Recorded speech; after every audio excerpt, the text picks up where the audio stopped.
ever found yourself questioning the stories you've been told, wondering if what you've been taught holds up under scrutiny? If you've ever been a Jehovah's Witness or know someone who was, you might resonate with this feeling more than most. The title of this video makes the claim that the name Jehovah is a lie. The implications of such a claim are profound. For former Jehovah's Witnesses, it could provide a key to unlocking the truth behind the organization's teachings. For those curious about the JWs, it gives a peek at the manipulation and control used in the name of faith. And current Jehovah's Witnesses, grappling with doubts, get the chance to explore real criticisms of the group.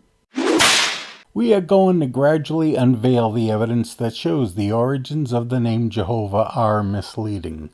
We're going to look at the Watchtower's claims about the name. We'll see what the Watchtower says about the name in the Bible. And we'll see why the Watchtower Bible Tract Society has held on to the name Jehovah with such fervor.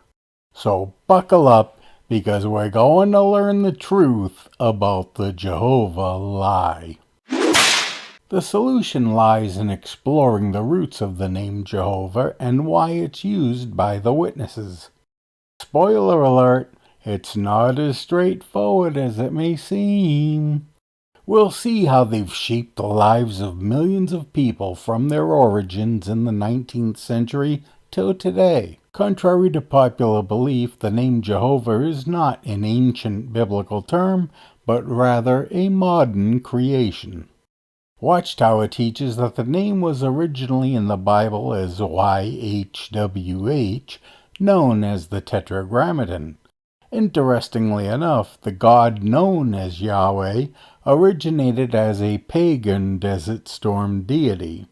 Desert dwellers relied on the torrential rains of the desert storms to provide water for their survival. Archaeology has shown us that Yahweh existed before the Israelites. It also shows that Yahweh was not the original God worshipped by the nation of Israel. The god El was viewed as the creator deity, a kindly old grandpa-looking god like the one on the Sistine Chapel. The Canaanite god Baal was the equivalent of Yahweh, a storm god and a god of war.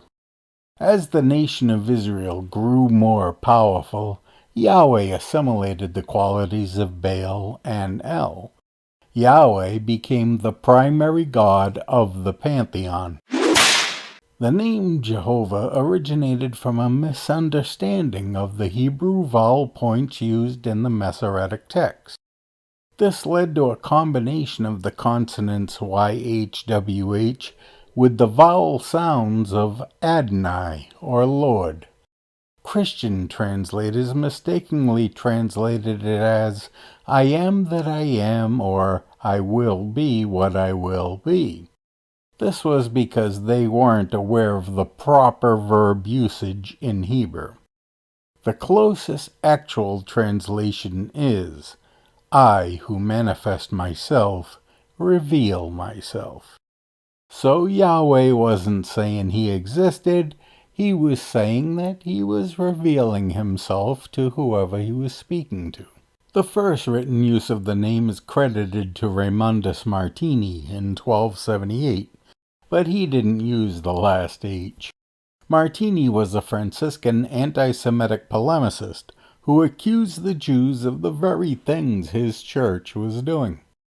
The name Jehovah first appeared in the Tyndale Bible in 1530.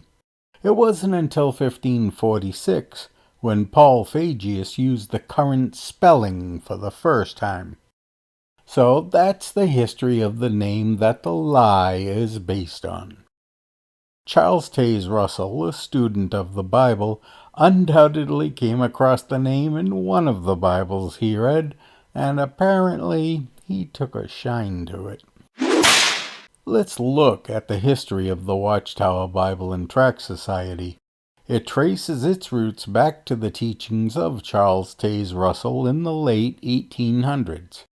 Russell and his successors embraced the name Jehovah despite its dubious linguistic pedigree. Over the years, this organization has evolved, adjusting its doctrines and establishing a distinct identity. But being distinct isn't always a good thing. Russell's successor James Rutherford wanted the group to stand out even more and change the group's name. Instead of the generic International Bible Students Association, they were known as Jehovah's Witnesses. The big claim was that Jehovah was the true name of God. By falsely promoting Jehovah as the true name of God, the organization solidified its unique identity.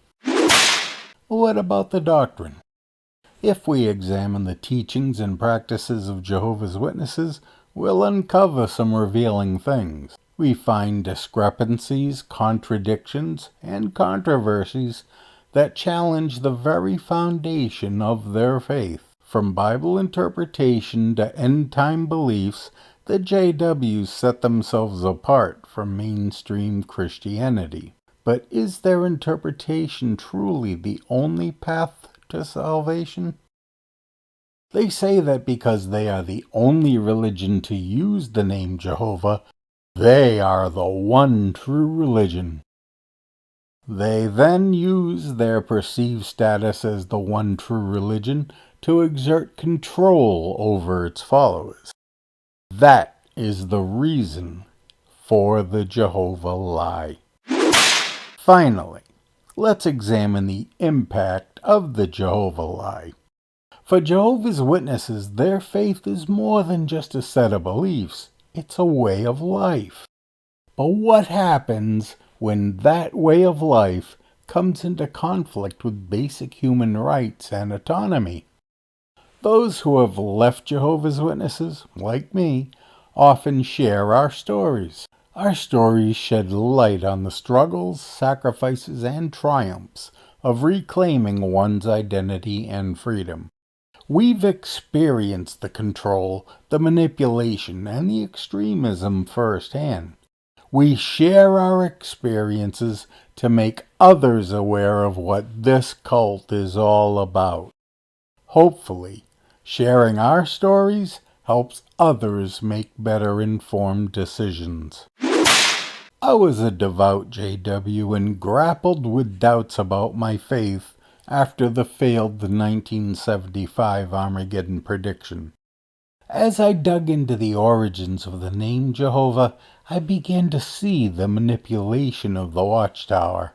Armed with historical knowledge, I found the courage to question dogma and find my path to freedom. Today, my journey serves as a reminder that truth is not always handed to us on a silver platter. It's something we must seek out for ourselves, even if it means confronting uncomfortable realities. So the next time you hear the name Jehovah, pause for a moment and consider its origins.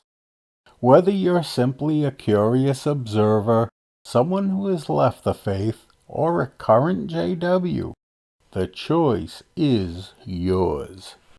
You can choose to challenge your beliefs and seek the truth wherever it may lead, or you can be the victim of misinformation and the manipulation it causes. So, are you ready to expose the Watchtower and discover what lies beyond the Jehovah Lie?